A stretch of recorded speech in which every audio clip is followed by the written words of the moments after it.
ABP news के कार्यक्रम सीधा सवाल में संदीप चौधरी वरिष्ठ पत्रकार दिबांग से कह रहे थे कि संजय भाई कोतवाल तो डर काहे का।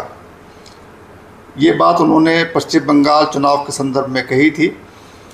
इस पर दिबांग ने कहा कि संदीप सवाल कोतवाल का ही नहीं है, अब तो किसी का भी डर नहीं है। उन्होंने एक एक करके एजेंसियों का नाम गिनाया और कहा कि इनका भी डर अब नहीं रहा।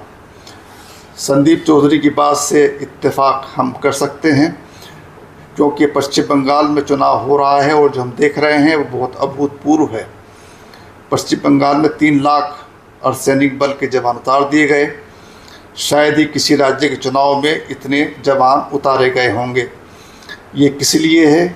क्या डराने के लिए है, वोटर को धमकाने के लिए है, या सरकार या चुनाव आयोग चुनाव निष्पक्ष कराना चाहती है? ये वही जाने। इस वक्त जीवन और मरण का सवाल बना लिया है बीजेपी ने पश्चिम बंगाल के चुनाव को। वो कैसे भी है, पश्चिम बंगाल को चुनाव जीतना चाहती है।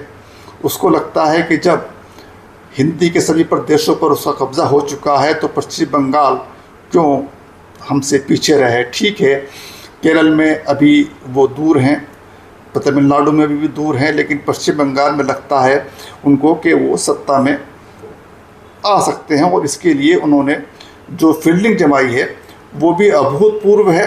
और उसमें ऐसा लगता है कि दीदी फंस जाएंगी और दीदी इस बार चुनाव सत्ता से बाहर हो जाएंगी और बीजेपी जीत जाएगी, ऐसा लगता है। वो तो 4 मई को पता चलेगा कि क्या होगा, लेकिन दीदी को कम समझना भी सही नहीं है। और जिस तरीके से गृह मंत्री और प्रधानमंत्री लगातार पश्चिम बंगाल को मथ रहे हैं, रोड शो कर रहे हैं, जनसभाएं कर रहे हैं, रैलियां कर रहे हैं, वो भी अजीब सी बात है कि एक चुनाव के लिए गृह मंत्री भी वही है, प्रधानमंत्री भी वही है, राज्यों के मुख्यमंत्री भी वही है, और न जाने कितने विधायक और न जाने कितने सांसद वहाँ पर इस वक्त चुनाव प्रचार कर रहे होंगे, ये हम नहीं जानते। लेकिन गृह मंत्री, प्रधानमंत्री और राज्यों के मुख्यमंत्री तो दिखाई देते हैं, वो भाषण देते हैं।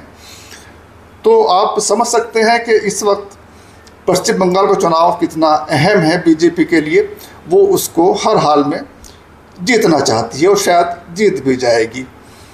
लेकिन चुनाव आयोग को एक बात बताना चाहिए कि उसने SIR के माध्यम से जो 90 लाख से ज़्यादा वोट काटे हैं, वो किस आधार पर काटे हैं वो तो शायद हमें क्या, वो किसी को भी नहीं बताएंगे।